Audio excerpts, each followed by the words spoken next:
अरबाज जब सोनिया के घर पहुंचा तो उसके दिल में एक ही बात थी कि वो शादी से पहले तमाम सच बता दे। वो नहीं चाहता था कि सोनिया या उसके घर वाले किसी भी किस्म के धोखे या गलतफहमी में रहें। अरबाज ने मुराद के सामने बैठकर बहुत ही हिम्मत और सच्चाई के साथ अपनी जिंदगी का हाल बयान किया। उसने बताया कि मेरी तमाम जायदाद और कारोबार उस वक्त मेरे चचा मुल्क बिलाल के कब्जे में है। अरबाज ने साफ लफ्जों में कहा कि मैं नहीं जानता कि वो जायदाद मुझे कब मिलेगी या मिलेगी भी या नहीं। वो कहने लगा कि मैं इस वक्त सिर्फ अपने चचा के सहारे पर हूं और मेरे पास अपना कहने को कुछ नहीं है। मुराद अरबाज की यह साफ गोई और ईमानदारी देखकर उसका गर्विदा हो गया और उसे बहुत सुकून मिला। दूसरी तरफ सोनिया, जो अब तक उस रिश्ते के खिलाफ थी, वो कमरे के पीछे खड़ी सब सुन रही थी। जैसे ही सोनिया की नजर अरबाज पर पड़ी, उसके दिल की धड़कनें एकदम तेज हो गईं और वो हैरान रह गई। ये वही लड़का था जिससे सोनिया की माल में टक्कर हुई थी और वो उसे पहली नजर में दिल दे बैठी थी। सोनिया को यकीन नहीं आ रहा था कि जिस अनजान शख्स के वो ख्वाब देख रही थी वही उसका होने वाला शौहर है। सोनिया की तमाम नाराजगी और गुस्सा एक लम्हे में खत्म हो गया और उसके चेहरे पर मुस्कुराहट फैल गई।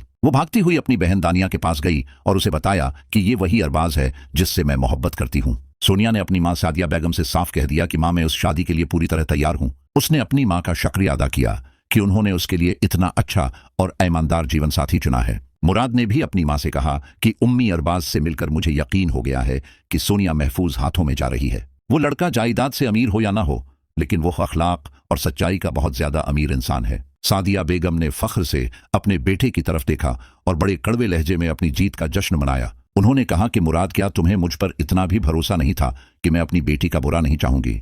क्या तुम लोगों को लगता था कि मैं अपनी बेटियों को किसी अंधे कन्वे में धकेल दूंगी जहां उनकी जिंदगी बर्बाद हो? सादिया बेगम ने जताया कि एक मां कभी अपने बच्चों का सौदा नहीं करती, बल्कि वो उनके लिए बेहतरीन रास्ता चुनती है। घर का वो माहौल जो पहले तनाव और लड़ाई झगड़ों से भरा हुआ था, अब वहां खुशियों ने डेरे डाल लिए हैं। सोनिया अब दिन रात शादी के ख्वाब देख रही है और उसने अपनी शादी की शॉपिंग की तैयारी शुरू कर दी है। वो अब अपनी मां के सामने बहुत ज्यादा ताबादार बन गई है क्योंकि उसे उसकी पसंद का जीवन साथी मिल गया है। सोनिया दानिया से कहती है कि देखो दानिया, मेरी किस्मत कितनी अच्छी है कि मेरा प्यार ही मेरा शौहर बनने वाला है।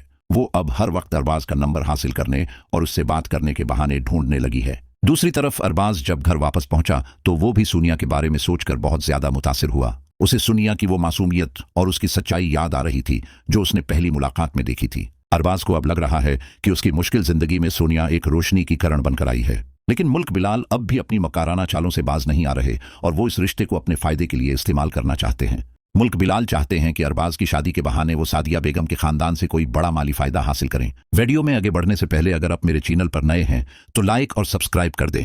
मुल्क बिलाल चाहते हैं कि अरबाज की शादी के बहाने वो सादिया बेगम के खानदान से कोई बड़ा माली फायदा हासिल करें। शाहीन बेगम को मुल्क बिलाल के उन इरादों का शक हो गया है और वो अरबाज को होशियार रहने का कह रही हैं। शाहीन बेगम ने अरबाज से कहा है कि बेटा, अब तुम्हें अपने हुकूक के लिए लड़ना होगा, वरना ये दुनिया तुम्हें खा जाएगी।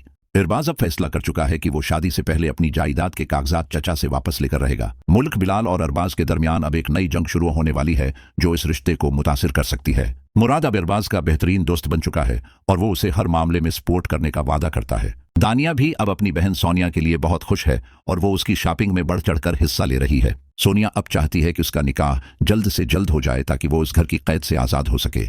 वो अपनी मां से कहती है कि अम्मी, अब देर मत करें और जल्दी से तारीख पक्की करके शादी की तैयारी करें। आने वाली किस्त में आप देखेंगे कि सोनिया और अरबाज की पहली बाकायदा मुलाकात एक रेस्टोरेंट में होगी। वहां अरबाज सोनिया को दोबारा अपनी माली हालत के बारे में बताएगा कि उसके पास अभी कुछ नहीं है। सोनिया बड़े प्यार से अरबाज का हाथ थामेगी और कहेगी कि मुझे तुम्हारी दौलत से कोई गरज नहीं है। वो कहेगी कि मुझे सिर्फ तुम्हारा साथ चाहिए और हम मिलकर अपनी एक नई दुनिया बसाएंगे।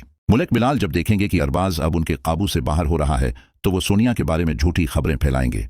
वो चाहेंगे कि सादिया बेगम खुद उस रिश्ते से इनकार कर दें ताकि अरबाज दोबारा उनके कदमों में आ जाए। लेकिन सोनिया अब किसी की बातों में आने वाली नहीं है और वो अपने फैसले पर डटकर खड़ी रहेगी। ड्रामा दामे मोहब्बत की ये कहानी अब मोहब्बत और कुर्बानी के एक खूबसूरत मोड़ पर पहुंच चुकी है। क्या अरबाज अपने चचा के शर से अपनी जायदाद और अपनी मोहब्बत को बचा पाएगा? सादिया बेगम का गुरूर क्या उन्हें अपनी बेटी की खुशियों में खुश रहने देगा या वो दोबारा कोई नई शर्त रखेंगी? नवेरा अब अपनी जिंदगी के सबसे मुश्किल दौर से गुजर रही है जहां उसे अहल की हकीकत मालूम हो चुकी है। अहल अब नवीरा को धमकी दे रहा है कि अगर उसने घर छोड़ा तो वो उसे बदनाम कर देगा। नूर और आलियान अब एक दूसरे की ताकत बन चुके हैं और वो मिलकर अपनी पढ़ाई मुकम्मल कर रहे हैं। आने वाली धमाकेदार किस्त में अब रिश्तों के बहुत से नए रंग सामने आने वाले हैं। अगर आपको हमारी ये तफसील और तवील स्कर्पेट पसंद आया है तो वीडियो को लाइक जरूर करें। अपनी कीमती राय कमेंट सेक्शन में दें कि क्या सोनिया को अरबाज की माली हालत जानकर भी उससे शादी करनी चाहिए। मजीद ऐसी तवील और दिलचस्प वीडियोस के लिए हमारे चैनल को सब्सक्राइब करें और जुड़े रहें शुक्रिया।